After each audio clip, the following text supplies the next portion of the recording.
Hey friends, welcome back to Body and Soul's Plant Powered Kitchen. It's me, Lyric. I'm here today to cook up some stuffed bell peppers. This is one of my favorite go-to meals during pepper season, which is now here in Southern Appalachia.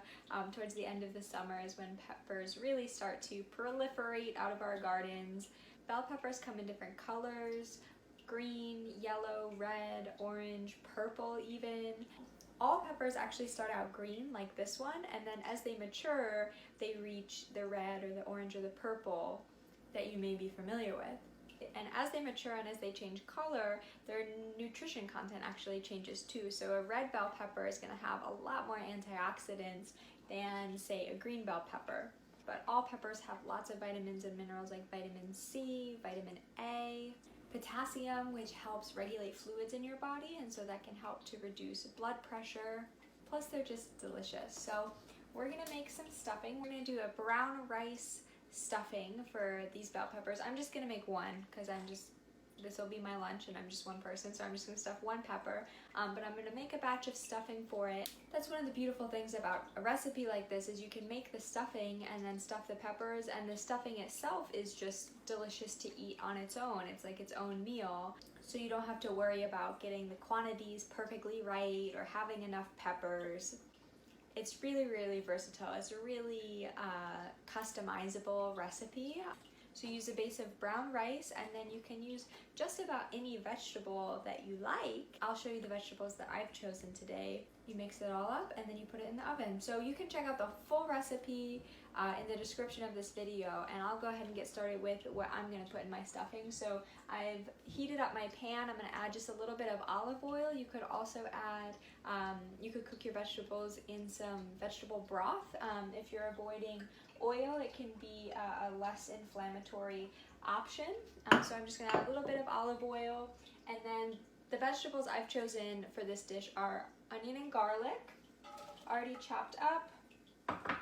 I have some carrots chopped up, and I'm going to stir that around for a little while, and then the last vegetable I chose was kale. So I'll come back once my carrots are softened. I've got my carrots and onion and garlic cooked down a bit. You don't need to worry about fully cooking the vegetables that are going to go into the stuffing, because they're going to bake in the oven additionally, but you do want to pre-cook them a little bit. Now I'm going to add my kale, and like I said, you can add just about any vegetable that you like in here. I think mushrooms would be really good in this, some chopped zucchini or summer squash, some broccoli.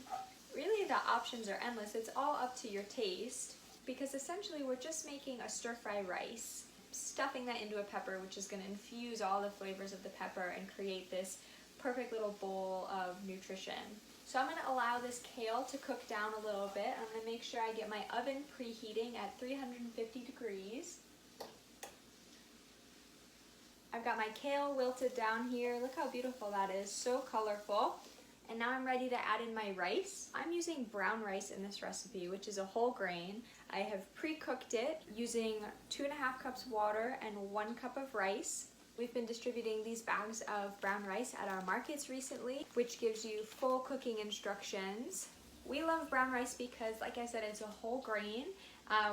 Rice like white rice has had the hull or the bran of the rice stripped off of it, and so that's removing a lot of the nutritional quality of the rice. You're going to lose some fiber, some protein, a lot of the vitamins and minerals, whereas brown rice has all of that intact. So it's a great source of fiber, which can help to promote healthy digestion. It's a good source of protein, which is a great way to transition to a more plant-based diet if you're used to a meat or a meat and dairy heavy diet. And all these qualities make brown rice considered a heart-healthy food. So that means it's going to help contribute to lower blood pressure and help to reduce inflammation in the body. So brown rice is going in this for sure. You could also use other types of rice, like a wild rice, a black rice. You could use quinoa or lentils, also really high in protein and fiber and whole grain goodness. Now that I have my rice in my pan, I'm going to add my seasonings. I have some fresh parsley.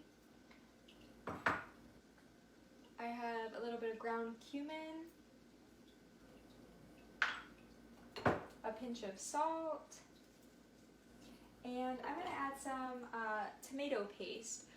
You could also add a curry sauce or even like a fajita sauce if you want a little bit more flavor, if you're going for a spicy dish. Really, you just want to add some sort of sauce that's going to keep the rice mixture nice and moist as it bakes. And that's also going to be infusing flavor and kind of amalgamating all of the vegetable flavors that are in the pepper. Now I need to get my pepper ready to be stuffed. So all I'm going to do is cut around the top of the pepper with my knife.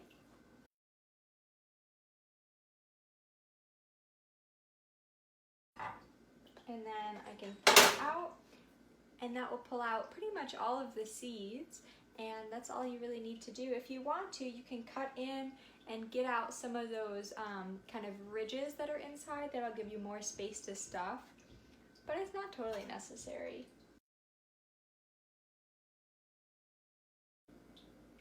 Now I have my baking pan out, and I'm going to stuff my pepper and put it right in there.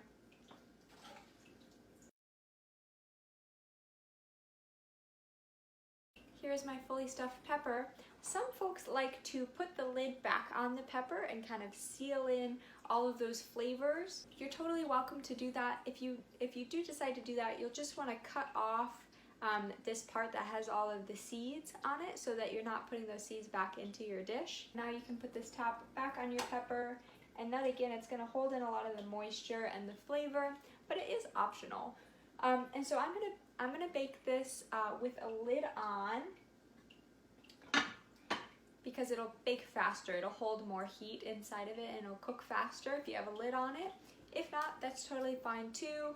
If you do choose not to use a lid for your baking pan, you may want to use the pepper lid itself so that the top of your stuffing doesn't start to dry out.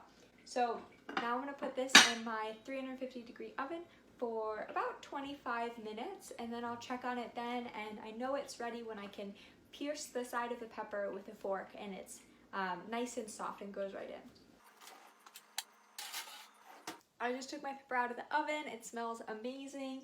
It kind of turned this dark orange color. It looks like a little pumpkin, and you can see I can easily puncture the side of the pepper with this knife, no problem, nice and soft. You can take off your pepper lid and you can save this for making soup stock. That's what I do with all the bits of vegetables that you don't necessarily eat but still have a lot of flavor and nutrition. You can keep them in a freezer bag and then simmer them in water to make a stock once you have a lot. So let's give this a taste. To eat a stuffed pepper, you usually need a knife, and then you can just slice into the pepper and get a little bite of pepper and a little bite of stuffing each time. It's really hot.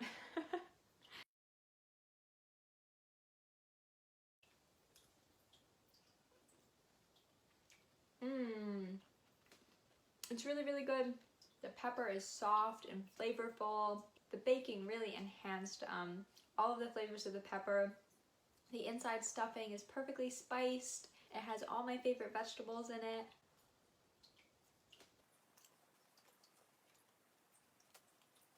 So I hope you enjoyed this demo. Feel free to comment with your favorite vegetables that you're going to stuff in your pepper. Reach out if you have any questions, and I look forward to cooking with you again soon.